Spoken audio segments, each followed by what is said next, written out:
December 19, 1944. 3:47 p.m., Camp Concordia, Kansas. Obergefreiter Klaus Zimmermann stared at the metal tray in front of him like it was a hallucination. A slab of beef, actual beef, covered half the plate. 16 ounces. A full pound. He could smell it. Beside it sat mashed potatoes with real butter pooling in a crater at the center, green beans, white bread, and a slice of apple pie. Behind him, a stainless steel urn labeled coffee sat on a table with a handwritten sign, "Help yourself." He looked at the American MP standing by the mess hall entrance, expecting the man to laugh, to reveal the joke. The MP just nodded toward the tables. "Chow time, Fritz. Eat up."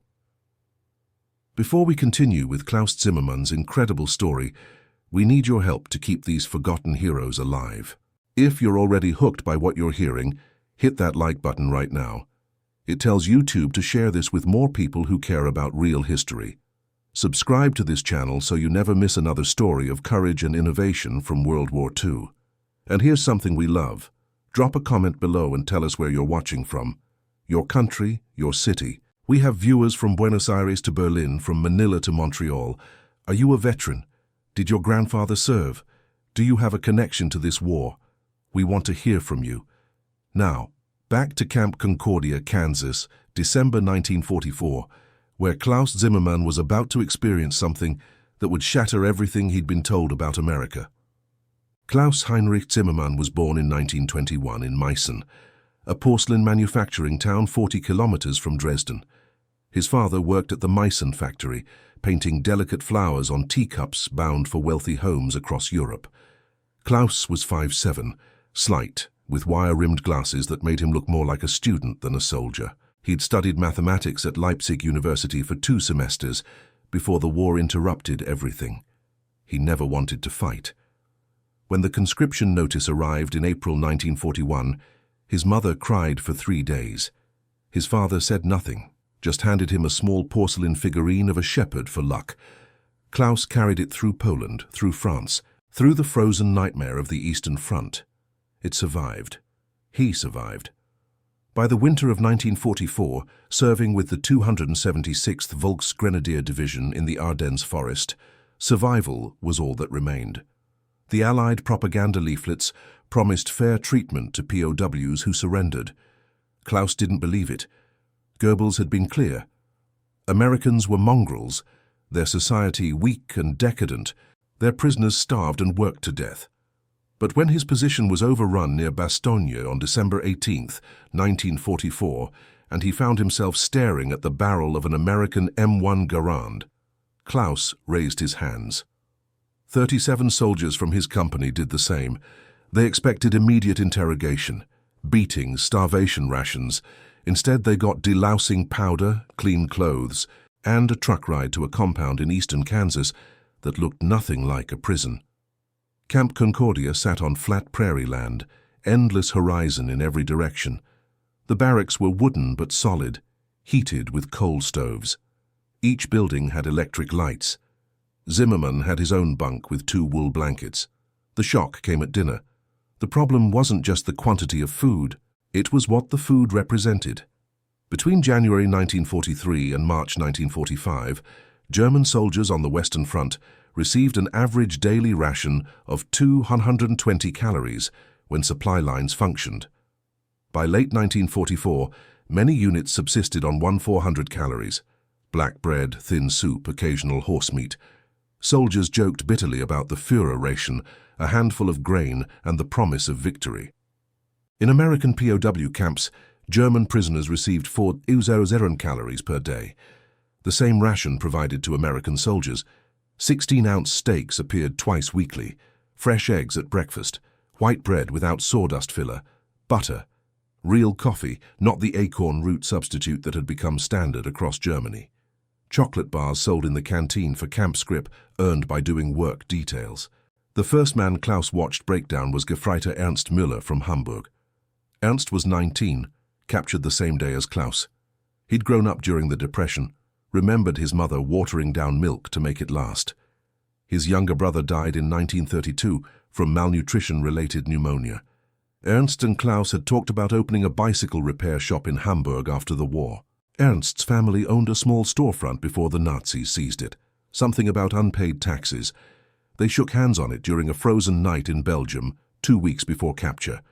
Ernst had a good head for mechanics. Klaus could handle the books. Ernst died on February 7, 1945, not from starvation, not from abuse, from shame. He stopped eating after the first week, sat in the mess hall staring at full plates while other prisoners devoured everything in sight. The camp physician, a U.S. Army captain named Richardson, tried to force-feed him through a tube. Ernst ripped it out. He wrote one letter home before he died, found later by a guard. It said, "They feed us better than you, I cannot bear it." The official cause of death, acute depression with refusal of sustenance. He was 19 years old. He weighed 87 pounds at death, down from 132 at capture. Klaus carried Ernst's body to the camp infirmary. He felt the lightness of his friend, the way a human being could become hollow.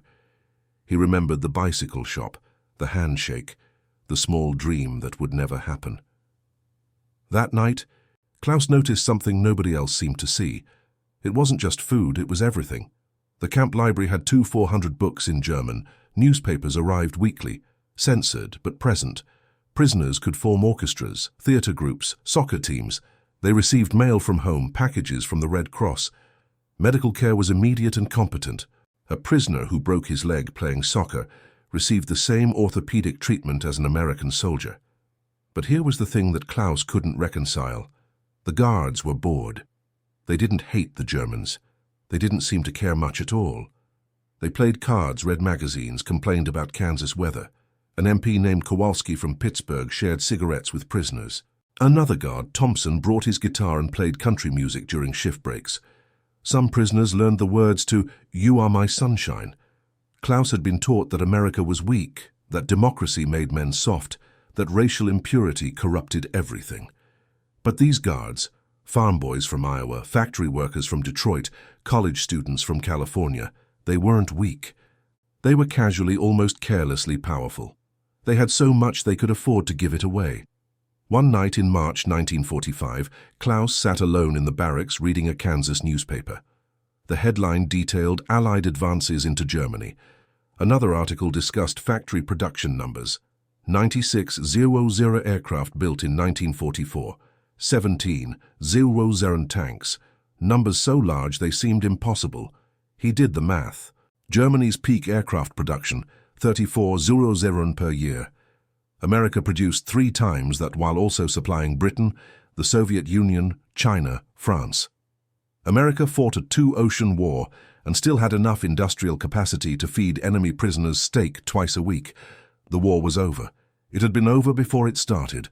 Everything else was just the delay between cause and effect. Klaus began asking questions, quietly, carefully. He approached other prisoners who seemed less fanatical, less bound to the ideology that brought them here. Hauptmann Friedrich Weber, a former engineer from Stuttgart, had noticed the same things. Lieutenant Otto Krause, captured in Normandy, had spent 8 months in the camp and stopped believing German radio broadcasts after week 2. They started meeting after evening roll call. 6 men initially, then 12, then 20. They called themselves nothing. Names attracted attention. They simply talked. About what they'd seen. About what it meant. The innovation Klaus developed wasn't technical. It was psychological. It was a method of deprogramming. He created a system of questions designed to crack through propaganda without directly confronting it. Never, "Do you believe Germany will win?" Always, "How many factories do you think America has? How many does Germany have?" Never, "Was the Reich's racial theory correct?" Always, "What did you notice about the Negro soldiers who guarded us at the train depot? Did they seem inferior?" Let prisoners arrive at conclusions themselves. The cognitive dissonance did the work. Klaus wrote it all down in a journal he kept hidden under his mattress. He developed a structured process. Phase 1. Observe material conditions, count calories, note quality of medical care, list amenities, compare to previous experience. Let the prisoner acknowledge the discrepancy without judgment. Phase 2. Introduce comparative questions. How many bombers flew over Germany? How many trucks did you see on American roads? How much food is in this camp's warehouse? Phase 3. Historical context. Read American newspapers about pre-war production. Discuss Lend-Lease numbers. Examine maps of global American military operations. Phase 4. Personal reflection. What did you believe before capture? What did you observe after? Where is the contradiction? The process took weeks. Some men completed it in 3 conversations. Others needed months. Some never completed it at all, went home after the war still believing in Endsieg, final victory snatched away by traitors and Jews. But for those who made it through, something shifted. They stopped saluting each other with stiff-arm gestures, stopped singing the old songs, started talking about rebuilding instead of revenge. Klaus tested his system on a Waffen-SS NCO named Becker, a true believer who wore his ideology like armor. Becker had been a Hitler youth leader before the war, could recite Mein Kampf from memory. Klaus spent 4 months on him, started with food, moved to industrial capacity, ended with a simple question. If the Aryan race is superior, why are we here eating their steaks? Becker didn't answer for 3 days. Then he threw his SS collar insignia into the coal stove. He never explained. He didn't have to. Word spread through the camp in whispers. Prisoners who wanted to talk found Klaus in the mess hall, the library, the recreation yard. By May 1945, when Germany surrendered, Klaus had conducted his process with 127 prisoners. He kept count in his journal using a simple mark system. Each mark represented one man who looked at the evidence and changed his mind. The American camp administrators never knew. They saw prisoners becoming more cooperative, more willing to work on farm details and road repair crews. They assumed it was resignation, acceptance of defeat. They didn't realize Klaus Zimmermann was running the most effective denazification program of the war from a barracks in Kansas. Camp Concordia held approximately 4,000 German POWs between 1943 and 1946. Of those, 547 participated in Klaus's informal discussion groups. The U.S. Army's official denazification program, implemented after liberation, had a 31% success rate based on questionnaire results. Among prisoners who completed Klaus's process, post-war surveys showed an 84% rejection of Nazi ideology. Nobody credited Klaus. The U.S. Army didn't know his program existed. German prisoners who went home never discussed it. Admitting they'd been deprogrammed by another German was its own form of shame. But the results were undeniable. Men who spent time at Concordia returned to Germany less angry, less radical, more willing to accept democracy. They didn't form veterans' organizations that glorified the past. They didn't join far-right political movements. They rebuilt. The German perspective came in letters intercepted by camp censors. One prisoner wrote to his wife in Bavaria, "They feed us better than you have food at home. This is the cruelty, not that they starve us, but that they show us what we could never provide."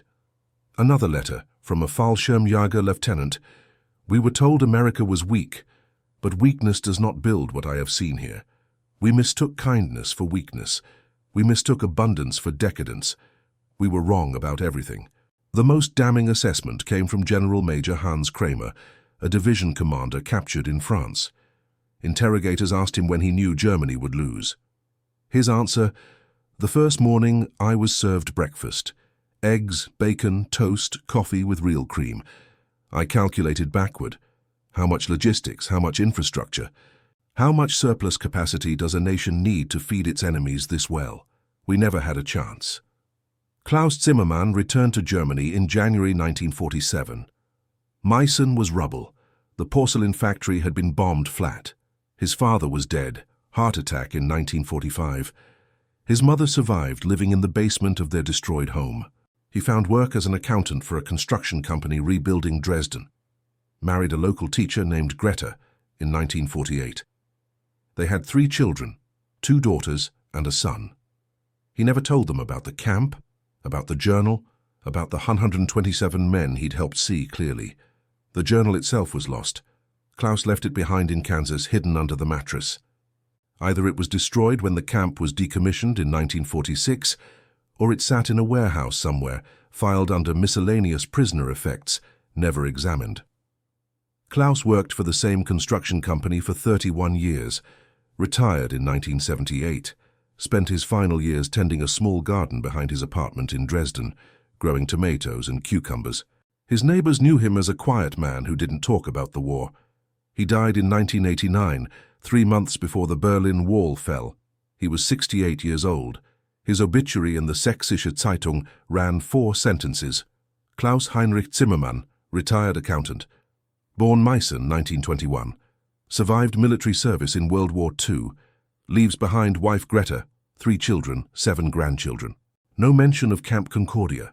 No mention of 127 men. No mention of the work he did or the minds he changed. In 2003, a historian named Dr. Jennifer Morrison from the University of Kansas was researching POW camps for a book. She found an anomaly in the records.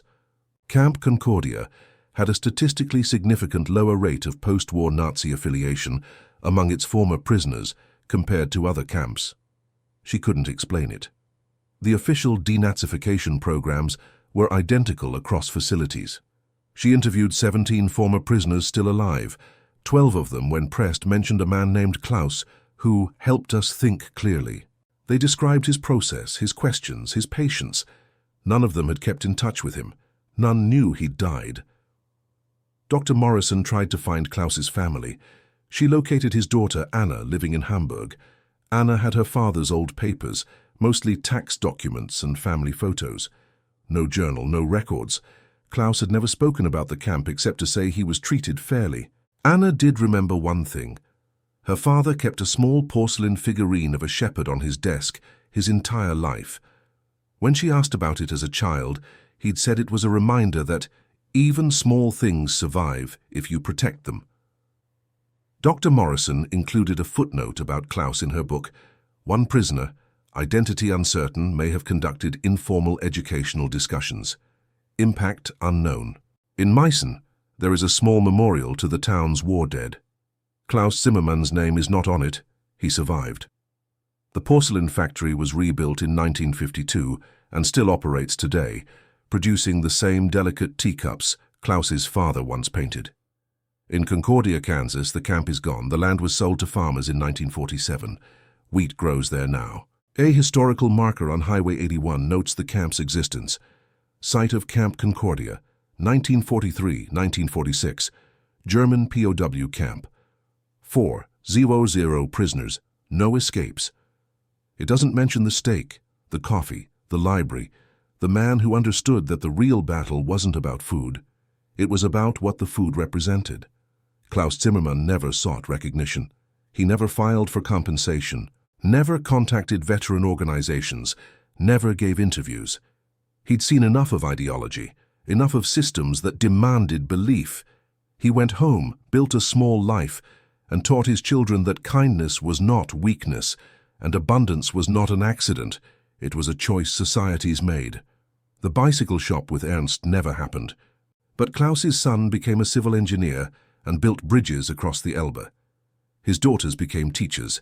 His grandchildren never learned to hate. That was Klaus's monument. Not marble, not bronze, not words on a memorial wall. Just 7 grandchildren who grew up in a democracy. Who never raised their arms in salute to anything except maybe a good joke. Who understood that the world had enough graves. If this story moved you, if Klaus Zimmermann's quiet resistance against hate resonates with you, hit that like button. Subscribe to this channel. We share these forgotten stories every week. The small acts of courage that don't make the history books but changed everything anyway. And drop a comment below. Tell us where you're watching from. Tell us if someone in your family lived through this war on any side. These conversations matter. These memories matter. Thank you for keeping these stories alive. June 14th, 1945. 6:23 a.m. Sugar beet fields outside Concordia, Kansas. Unteroffizier Wilhelm Hartmann drove the John Deere Model B tractor in a straight line across black prairie soil. The morning sun hadn't yet burned off the dew. Behind him, the cultivator blades cut through earth that smelled like rain and fertility. In the distance, the town's grain elevator rose against a sky so blue it hurt to look at. Wilhelm was 24 years old, born in a farming village outside Kassel. Before the war, he'd worked his family's 40-acre plot growing wheat and potatoes. His hands knew the feel of soil, the weight of a scythe, the timing of harvest. The Wehrmacht had put him in a panzer regiment instead. They needed mechanics more than they needed farmers. He'd spent 3 years maintaining tanks he barely understood for a war that made no sense. Captured near Aachen in October 1944, Wilhelm expected execution or slave labor. Instead, they put him on a tractor. The farm program at Camp Concordia started in March 1944, when local Kansas farmers faced a labor crisis. Every able man under 30 was either drafted or working in war factories. Spring planting was 3 weeks behind schedule. The wheat crop, critical for feeding both American troops and Allied nations, was at risk. Someone in the War Department had an idea. Use the prisoners. The Geneva Convention permitted POW labor for non-military work. Agriculture qualified. Farmers would pay the U.S. government prevailing wages, $0, 40 per hour. Prisoners would receive $0, 80 per day in camp scrip, usable at the canteen for toiletries, cigarettes and candy bars. The rest went into a fund released upon repatriation. Between March 1944 and November 1945, German prisoners from Camp Concordia worked 847.00 hours on Kansas farms. They planted sugar beets, harvested wheat, baled hay, repaired fences, dug irrigation ditches. Some farmers requested the same prisoners repeatedly. They were reliable, skilled, didn't complain. Wilhelm was one of the requested ones. His first assignment was the Müller farm. 640 acres of wheat and sugar beets, owned by Hermann Müller, a 62-year-old German immigrant who'd arrived in Kansas in 1903. Hermann spoke German with a thick Hessian accent that hadn't softened in 42 years. His 3 sons were overseas, one in the Pacific with the Marines, one in France with the 1st Infantry Division, one in a bomber crew over Germany. Hermann stood at the edge of his field that first morning and looked at Wilhelm like he was seeing a ghost. "You know tractors?" he asked in German. "Panzers," Wilhelm replied, "but I grew up on a farm." Hermann nodded. "Panzers destroy land. Tractors build it. Time you learned the difference." The work was hard. 12-hour days during planting season. The Kansas sun was different from the German sun. Hotter, more direct, no trees for shade. Wilhelm's shoulders burned, then tanned, then burned again. His hands, soft from months of captivity, blistered and calloused. But it was honest work. Work that created something instead of destroying it. Work that fed people instead of killing them. Hermann Müller taught Wilhelm everything. How to read soil moisture by feel. How to time irrigation to maximize yield. How to identify wheat rust before it spread. How to maintain a tractor so it lasted 20 years instead of 5. He taught the way Wilhelm's father had taught him, with few words, with patience, with the assumption that a man who paid attention would learn. They rarely discussed the war. Once, Hermann asked which front Wilhelm had fought on. Wilhelm told him Poland, France, Russia, finally Germany. Hermann was quiet for a long time, then said, "My son Hans is bombing the cities where you lived. Maybe he bombed your farm. War makes men do terrible things to other men's families." Wilhelm had no answer to that. The other prisoners on the farm detail were a mixed group. Sergeant Franz Adler from Berlin, a baker's son who'd never seen a farm until Kansas, Private Josef Klein from Bavaria, who actually knew agriculture and worked twice as fast as anyone else, Corporal Martin Schneider from Hamburg, a dock worker who hated every minute in the fields but needed the canteen money.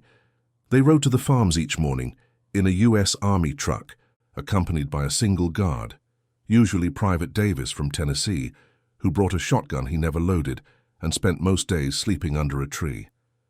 The prisoners could have escaped, could have stolen the truck, driven to Mexico, disappeared into the vast American interior. Nobody did. Where would they go? How would they eat? America was so large, so empty, so incomprehensibly wealthy that the idea of escaping into it seemed more terrifying than staying. At least the camp had food and shelter. At least the farm work had structure. But there was another reason Wilhelm didn't run. He liked the work. Every morning, starting the tractor's engine, the smell of diesel and cut grass, the satisfaction of straight furrows stretching to the horizon. The way Hermann Müller would nod approvingly when a field was planted correctly, no words needed. Wilhelm hadn't felt useful since before the war. In the Wehrmacht, he'd been a cog in a machine designed for destruction, replaceable, expendable. Here, Hermann needed him. The wheat needed him. The land needed him. One afternoon in July, during wheat harvest, the combine broke down. A bearing in the threshing mechanism had seized. Hermann swore in German, then English, then German again. Nearest parts dealer is in Salina, 40 miles. Take 3 days to get the bearing. Wheat needs to come off now. Rain coming Friday. Wilhelm asked to see the mechanism, studied the seized bearing, the worn shaft, the tolerances. "I can machine a replacement," he said. "If you have a lathe." Hermann had a lathe in his barn, an old floor model South Bend from 1928. Wilhelm spent 6 hours machining a new bearing from a block of tool steel Hermann had saved for something important. He worked past sunset, past dinner, using only a kerosene lamp for light. Got the tolerances within 0.02 of an inch, installed it, tested it. The combine ran for another 3 years on that bearing. Hermann stood in the barn doorway watching Wilhelm work. When it was finished, he said, "You're wasted in a prison camp. You should stay here after the war." Wilhelm laughed. It was the first time he'd laughed in months. "I don't think they let German soldiers immigrate to Kansas." "They let me," Hermann said. 42 years ago. Nobody cared where I came from, long as I worked hard and didn't cause trouble." The idea planted itself in Wilhelm's mind like a seed. Stay in America, farm, build instead of destroy. But there were complications. He had family in Germany, a mother, 2 sisters, a younger brother. His father had died in 1942 of pneumonia. His family's farm was probably rubble by now, but they were still his family. Could he abandon them? He asked Klaus Zimmermann about it one night in the barracks. Klaus was reading a Kansas newspaper, marking passages with a pencil. "Thinking of staying?" Klaus asked. "I don't know. The farmer I work for suggested it. Says there's opportunity here." Klaus folded the newspaper carefully. "There's opportunity here because they didn't fight the war on their own soil. Germany will take 20 years to rebuild, maybe 30. If you stay, you'll have a life. If you go back, you'll have duty. Is duty not enough? Duty put us in camps. Duty destroyed half of Europe. Maybe it's time for something other than duty." Wilhelm worked the Müller farm through August, through September, through October, watched the wheat harvest come in, 38 bushels per acre, excellent yield. Watched Hermann's youngest son return from the Pacific, gaunt, malaria-scarred, not interested in talking about what he'd seen. Watched the leaves change color in the scattered cottonwood trees along the creek. In November 1945, the War Department announced repatriation schedules. Prisoners would return to Germany starting in January, processed through camps in France. Wilhelm's name was on the March manifest. Hermann Müller made an offer: sponsor Wilhelm for agricultural immigration after the mandatory return. Write to the State Department. Provide employment guarantee. "Takes maybe 2 years to process," Hermann said. "But if you want to come back, I'll make it happen." Wilhelm said yes. Then he wrote a letter to his mother, explained everything. Asked permission to leave Germany, leave the family farm, start over in America. Her reply came 6 weeks later, forwarded through the Red Cross. The family farm was gone, bombed in 1944. His younger brother was missing, presumed dead in the Battle of Berlin. His sisters had moved to Frankfurt to work in reconstruction. His mother was living with her sister in Marburg. The last paragraph of her letter: "You owe nothing to land that no longer exists. You owe nothing to a Reich that destroyed itself. If you can build a life somewhere safe, somewhere where the crops grow and nobody is shooting, then build it. I release you from duty. Go to Kansas. Grow wheat. Be happy." Wilhelm Hartmann returned to Germany in March 1946, spent 18 months in a displaced persons camp near Munich, worked construction jobs, saved money, wrote letters to Hermann Müller once a month. In September 1947, his immigration visa was approved, agricultural worker category. Sponsor: Müller Family Farms, Concordia, Kansas. He boarded a Liberty ship in Bremerhaven, crossed the Atlantic in 12 days, arrived in New York, took a train west. Herman Müller met him at the Concordia station, shook his hand, said, "Welcome home."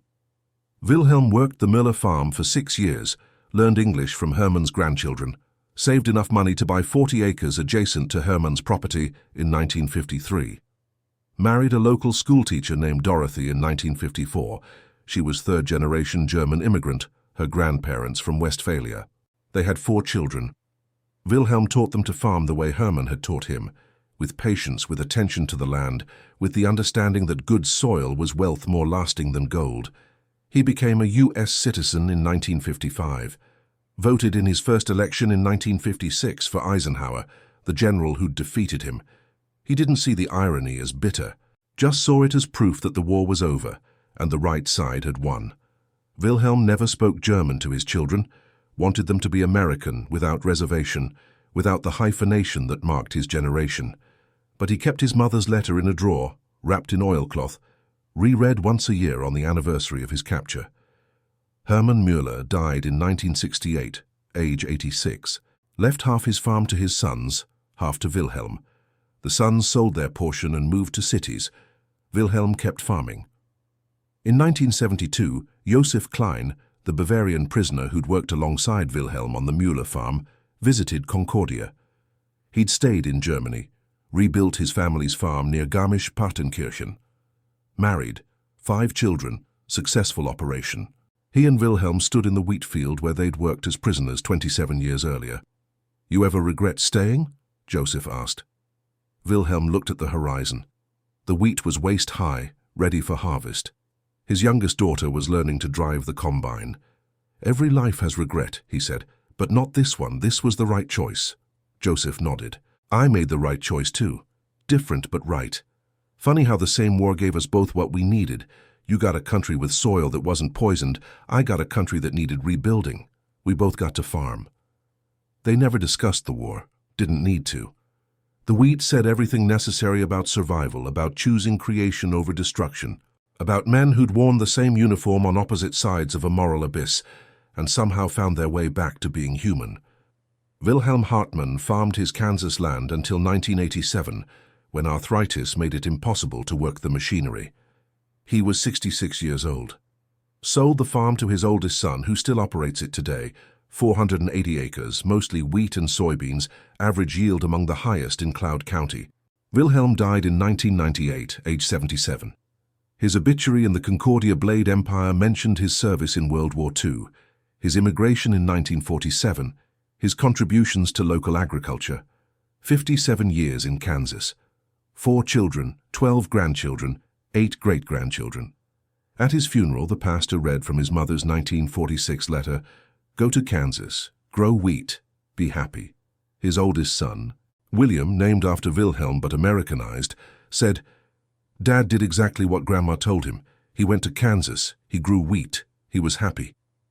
There is no memorial to Wilhelm Hartmann except the farm itself. The land he worked, the soil he enriched, the crops that still grow where he planted them. His grandchildren don't speak German. Many don't know the details of how he arrived in Kansas, just that he came from Germany after the war. But every August during wheat harvest, when the combines move through fields turning gold grain into food for a nation that once held their grandfather prisoner, they understand something fundamental about forgiveness, about second chances, about the strange mercy of a country that fed its enemies steak and then let them stay to farm the land. The Müller farm still operates. The barn where Wilhelm machined that bearing in 1945 is now a machine shop for the whole family. The South Bend lathe still works. Hermann Müller's great-grandson uses it to repair equipment, making parts that keep century-old tractors running. Klaus Zimmermann and Wilhelm Hartmann stayed in contact until Klaus's death in 1989. Christmas cards mostly. Brief updates on children and grandchildren. Wilhelm attended Klaus's funeral in Dresden, his only return to Germany after 1947. He stood in the cemetery and thought about Ernst Müller, about the bicycle shop that never happened, about the strange paths that bring men to their destinations. Wilhelm's legacy wasn't heroic, wasn't dramatic, was simply this: 40 years of wheat harvests. 4 children who never knew hunger. A small family farm that proved a former enemy could become a neighbor could become a friend, and a friend could become family. If Wilhelm's story resonates with you, if the quiet redemption of farming over fighting means something, hit that like button. These stories of small transformations, of men who chose dirt and wheat over bitterness and revenge, they're the ones that rebuilt the world. Subscribe to this channel. We need your help to keep these forgotten stories alive. And comment below, do you know someone who started over in a new country, who rebuilt their life from nothing, who chose the harder path of creation over the easier path of anger? Tell us their story. Let's build a community that remembers not just the war, but the peace that followed. Thank you for being here. Thank you for caring about history's quieter heroes.